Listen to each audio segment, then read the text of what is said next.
আজকে আমি সকালকার নাস্তার জন্য তৈরি করব ডিম পরোটা। তো এই ডিম পরোটা আমি কিভাবে বানাই চলেন সবাই ফুল ভিডিওটা দেখবেন।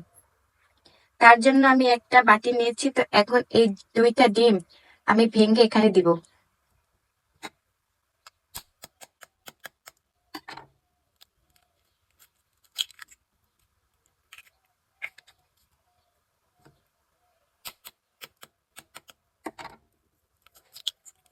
দুইটা ডিম আমি ভেঙে দিলাম, দিয়ে দিলাম লবণ। এখন ডিমটা ফাটিয়ে নেব সুন্দর করে।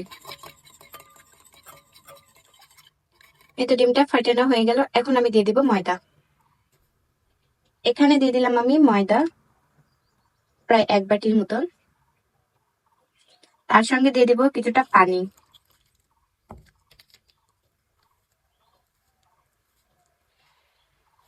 এখন এগুলো সুন্দর করে আমি গলিয়ে নেব, নিয়ে একটা পাতলা ব্যাটার তৈরি করে নেব। এই তো আটাটা সুন্দর করে আমার গলিয়ে নেওয়া হয়ে গেল। এরকম ভাবে ব্যাটার তৈরি করতে হবে, কোনো যেন দলা দলা না পেকে থাকে। দেখেন কত সুন্দর হয়েছে। এখন আমি এই ডিম পরোটা ভেজে নেওয়ার জন্য একটা প্যান দিয়েছি। প্যান যখন গরম হয়ে গেল, 1 চামচের মতন দিয়েছি বাটার। আপনারা চাইলে তেল দিতেও পারেন।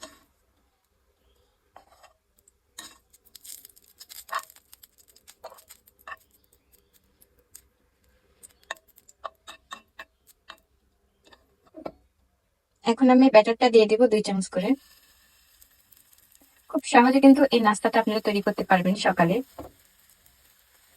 চামচটা আমি সুন্দর করে মিলিয়ে দিব।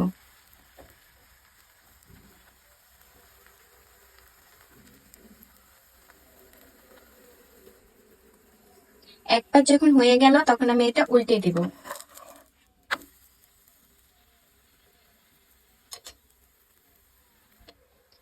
এই পাশ যখন হয়ে গেল, তখন আবারও আমি উল্টে দিব। এরকম করে 2-3 বার করে উল্টে এটা সুন্দর করে ভেজে নিতে হবে।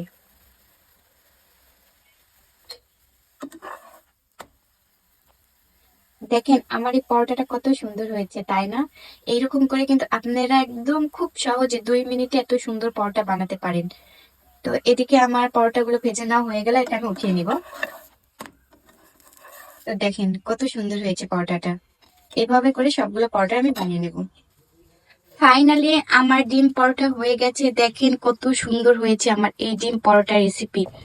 তো দেখেন কত সুন্দর সব, এক একটা পরোটা কত সুন্দর ভাবে হয়েছে। এটা ভর্তা, মাংসের ঝোল দিয়েও কিন্তু আপনারা খেতে পারেন, এমনিও কিন্তু খালি শুধু খেতে পারেন। অনেক সুন্দর হয়েছে আমার এই ডিম পরোটা, তাই না? সবাই কমেন্ট করে জানাবেন যে আমার এই ডিম পরোটা কেমন হয়েছে।